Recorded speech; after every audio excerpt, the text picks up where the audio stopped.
চার অক্ষরের দেয়াল দিয়ে এই যে আমাদের ভালোবাসার ঘর,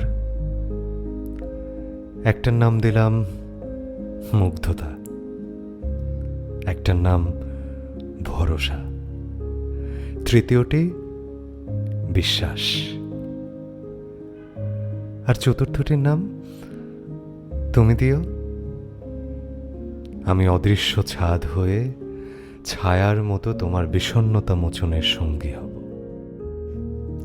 বুঝলাম, তবে তাকে যতটুকু বুঝি সে মন খারাপের শব্দগুলো কবিতার সাথে জুড়ে দেয়। যখন কিছু বলতে চাওয়া সম্ভব হয় না, তখন সে কবিতা দিয়ে বলে, হাজার হোক আমার চেয়ে বেশি তোমার কে বা চেনে। চতুর্থ দেয়ালের নাম দিলাম লোভ, আজন্ম তোমার সাথে কাটানোর লোভ।